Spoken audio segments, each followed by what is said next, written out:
Assalamualaikum, selamat malam. Perkenalkan, nama saya Esther Elizabeth Talita Wangke dengan NIM 0730230017. Pada saat ini, saya akan mempresentasikan tentang penerapan sustainability PT Alfamart. Kita masuk pada pendahuluan. PT Sumber Alvaria Trijaya Tbk atau Alfamart menyusun laporan tahunan dan keberlanjutan sebagai bentuk tanggung jawab dan transparansi kepada seluruh pemangku kepentingan. Laporan ini memuat kinerja keuangan, sosial, serta lingkungan selama periode 1 Januari hingga 31 Desember sebagai bukti komitmen perusahaan terhadap prinsip keberlanjutan yang berfokus pada keseimbangan antar profit, people, dan planet. Tujuan utamanya adalah menyampaikan kinerja keberlanjutan secara transparan, menegaskan penerapan prinsip ESG, serta menjadi dasar evaluasi dan pengambilan keputusan dalam arah bisnis yang berkelanjutan. Dengan ruang lingkup yang mencakup seluruh aktivitas, perusahaan, dan identitas anak di Indonesia, Alfamart mengusung tema menang sebagai cerminan semangat untuk terus bertumbuh positif dan memberi manfaat bagi masyarakat melalui pendekatan integrated reporting yang menyatukan aspek keuangan dan keberlanjutan secara komprehensif. Selanjutnya kita masuk pada pelaksanaan dan kinerja CSR. Yang pertama itu profil operasional dan pencapaian bisnis.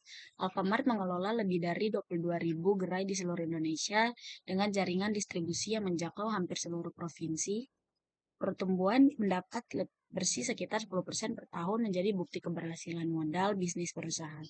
Keberhasilan ini bukan hanya dari sisi ekonomi, tetapi juga dari dampak sosial yang diciptakan melalui ribuan lapangan kerja dan berbagai program pemberdayaan masyarakat. Berikut dapat kita lihat store yang berada di Indonesia. Selanjutnya dana CSR Alfamart sendiri itu di 2024 dana CSR yang dikeluarkan sekitar 7.078 juta miliar. Selanjutnya fokus dan pilar CSR. Kegiatan tanggung jawab sosial Alfamart berlandaskan 4 pilar utama. Yang pertama, pemberdayaan ekonomi lokal atau UMKM.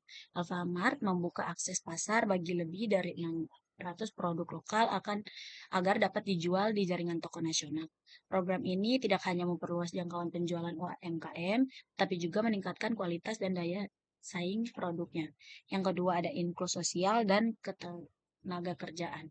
Perusahaan memberikan kesempatan kerja bagi lebih dari 1.300 penyandang disabilitas.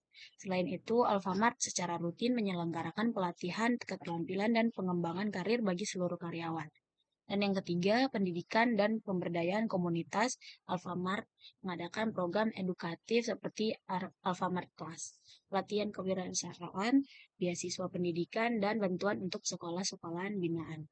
Dan yang terakhir itu kepedulian lingkungan, fokus pada efisien penggunaan energi dan air, pengurangan emisi, serta pengolahan limbah. Di beberapa wilayah, Alfamart juga menjalankan program daur ulang plastik dan kampanye pengurangan kantong sekali pakai. Selanjutnya, program CSR unggulan tahun berjalan. Beberapa kegiatan CSR yang menonjol antara lain yang pertama itu ada program Alfamart Sahabat UMKM untuk pelatihan bisnis dan pemasaran digital bagi pelaku usaha kecil. Yang kedua itu ada program Alfamart Peduli Lingkungan dengan kegiatan penanaman pohon, bank sampah, dan edukasi pengelolaan sampah bagi siswa sekolah dasar. Dan yang ketiga itu ada donasi kemanusiaan melalui Alfamart Care untuk korban bencana alam di berbagai wilayah Indonesia. Dan yang keempat itu ada program sekolah binaan Alfamart yang membantu peningkatan mutu pendidikan kejuruan atau biasa disebut dengan SMK agar sesuai kebutuhan industri retail. Dan berikutnya ada dampak sosial dan lingkungan. Kegiatan CSR Alfamart terbukti memberikan dampak nyata baik secara ekonomi maupun sosial. Ribuan UMKM mengalami peningkatan penjualan setelah menjadi mitra Alfamart. Di sisi tenaga kerja, penerapan tenaga kerja inklusif memberi peluang bagi penyandang disabilitas untuk mandiri secara ekonomi.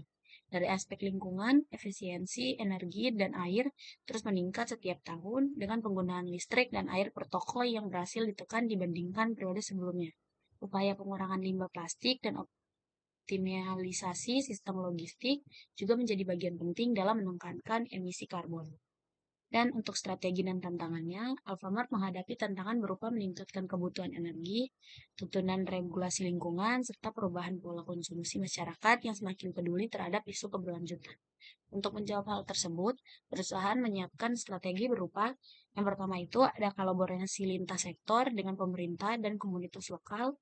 Yang kedua ada pemuatan inovasi digital untuk efisiensi rantai pasok dan distribusi. Dan yang terakhir itu ada pengembangan program CSR yang lebih berdampak jangka panjang, seperti pemberdayaan ekonomi lokal dan pendidikan berkelanjutan. Untuk kesimpulannya, secara keseluruhan, Alfamart berhasil menjaga keseimbangan antara pertumbuhan ekonomi dan tanggung jawab sosial. Melalui program CSR yang terarah, perusahaan berkontribusi pada pemberdayaan UMKM, peningkatan kesejahteraan masyarakat, serta pelestarian lingkungan. Keberhasilan tersebut menunjukkan bahwa keberlanjutan telah menjadi bagian dari strategi inti bisnis Alfamart. Integrasi antara laporan keuangan dan keberlanjutan dalam satu dokumen menjadi bukti nyata komitmen perusahaan terhadap transparansi dan akuntabilitas. Meskipun tantangan seperti efisiensi energi dan pengelolaan limbah masih ada, Alfamart terus berupaya memperkuat praktik keberlanjutan agar manfaatnya dapat dirasakan secara luas oleh masyarakat dan lingkungan di masa depan. Berikut daftar pustaka yang saya pakai untuk membuat resume ini. Sekian presentasi dari saya. Terima kasih.